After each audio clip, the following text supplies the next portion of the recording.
दोस्तों आशिक लिगारी के चवण चाहियां थो एक ग़रीब एक मिसकिन एक इंसान आहियां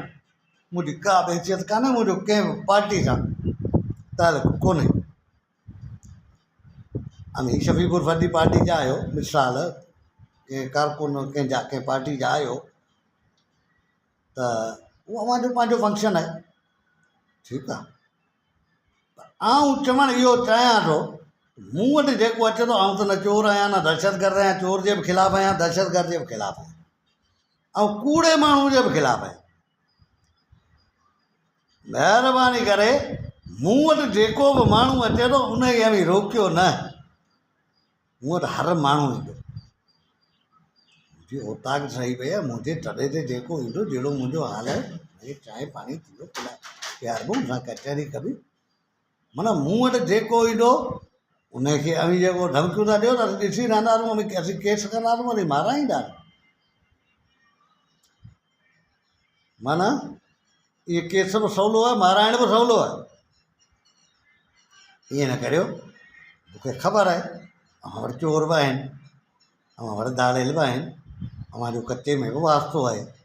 शहरनि ॿरनि हिननि सां मूंखे ख़बर आहे दादी सभिनी सां अव्हां जो वास्तो आहे पर माराइण ॿाराइण वारी या धमकियुनि ॾियण वारी ॻाल्हि छॾे ॾियो अवी आयो कूड़ा अवी करियो था कूड़ अल्लाह ने छा के इस्तेमालु करे वठी आयो छोकिरो परणाए ॾिनव पोइ वरी छोकिरी खे बि पाण वठी वियो पोइ वरी अल्लाह ने छा के मां चयो असांखे सूमर ॾींहुं तलाक खपे उहो बि अव्हांखे मिली वियो सूमर ॾींहुं न मिलियो त छंछरु ॾींहुं मिलियो छोकिरो नौकिरी वारो जॾहिं वीचारो अचे अव्हां जो मतिलबु पूरो थियो जेको अव्हां चाहियो पोइ वरी अव्हां केस वञी कयो ठीकु आहे केस खे बि ॾिसंदासूं 1 एकड़ 26 गुंठा अव्हांजे हिसे में अचे थी बनी उहो माण्हू पंहिंजी छोकिरी खे 16 लख रुपए जो जहेज ॾेई सघंदो 16-17 लख जो 15 लख जो 20 लख जो जहेज ॾेई सघंदो